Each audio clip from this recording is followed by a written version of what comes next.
আসসালামু আলাইকুম রহমতুল্লাহ। হাই বন্ধুরা, আপনারা কেমন আছেন? আশা করি সবাই ভালো আছেন। আমি আপনাদের দোয়ায় আল্লাহর রহমতে অনেক ভালো আছি। যাই হোক, আজকে নেপালের উদ্দেশ্যে এয়ারপোর্টে অবস্থানরত আমি এবং আমার সঙ্গী যারা আছে, আমার সঙ্গে আরো 3-4 জন আছে। তো আমরা সবাই একসাথে ইমিগ্রেশন ক্রস করার জন্য ইমিগ্রেশনে আছি। আমি আমার ইমিগ্রেশনের কাজ শেষ করে এখন ইমিগ্রেশনের ভিতরে প্রবেশ করছি। আর আমার সাথে যারা আছে তারা ইমিগ্রেশন অফিসারের সাথে কথা বলছে, ইমিগ্রেশন চেক হচ্ছে তাদের। তো জানি না তাদের কি অবস্থা। আমার ইমিগ্রেশন আলহামদুলিল্লাহ সঠিকভাবে সম্পন্ন হয়েছে। আর আমি ইমিগ্রেশনের ভিতরে ঢোকার পর তো ফাঁকেদা ভিডিও করতেছি। আর আমার সাথে যারা আছে তারা ইমিগ্রেশনের কাজ চলছে তাদের। তো এই ফাঁকে ইমিগ্রেশনের ভিতরে যারা অবস্থানরত আছে তাদেরকে একটু ভিডিওতে নেওয়ার চেষ্টা করতেছি। আপনারা সবাই সঙ্গে থাকবেন আশা করি। তো আমার সাথে যে 2 ভাই ছিল, ওনাদের ইমিগ্রেশন চেক হয়েছে। চেক হওয়ার পরে ওনাদের কাগজপত্রে একটু ঝামেলা করতেছে। এই যে সাদা গেঞ্জি আর পিছনে ব্যাগ ঝুলানো ভাই, সামনে দেখা যাচ্ছে ওরা হচ্ছে আমার সাথে। তো তারা ইমিগ্রেশন অফিসার অনেক প্রশ্ন করতেছে। তো এই যে দেখেন যে 2 ভাইয়ের কাগজপত্রে একটু নিয়ে ইমিগ্রেশন অফিসার ঝামেলা করছিল, তারা অপেক্ষারত আছে। দেখা যাক তাদের কি হয়।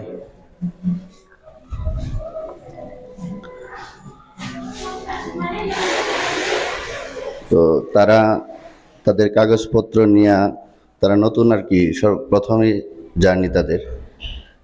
তো নতুন অবস্থায় নেপালে কেন যাবে, কিসের জন্য যাবে, এগুলা নিয়ে অনেক প্রশ্ন তাদেরকে বসায় রাখছে। তো আমি আর বসে থাকতে পারলাম না। তো হিমালয়ে আমাদের জার্নি হবে। তো হিমালয় এয়ারলাইন্স অল্প কিছুক্ষণের মধ্যে ছেড়ে দেবে, সময় নেই। তাই লাস্ট অ্যালাউন্স যে যারা যারা আছেন বাকি সবাই চলে আসেন। তো আমি একে একে চলে গেলাম। এই যে আমি এসে পড়ছি এখানে হিমালয়ের সামনে। আর তারা ওইখানেই অবস্থানরত আছে, তাদেরকে এখনো ছাড়ে নাই।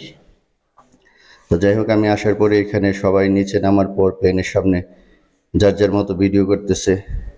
সবাই ছবি তুলছে, ভিডিও করছে। আর আমি ওই ফাঁকে কিছু ভিডিও নিয়ে নিলাম।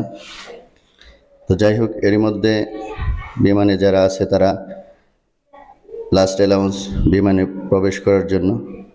তো সবাই যাচ্ছে বিমানে প্রবেশ করার জন্য, একে একে প্রবেশ করছে। ইনশাল্লাহ আমিও ভিতরে প্রবেশ করে ফেললাম।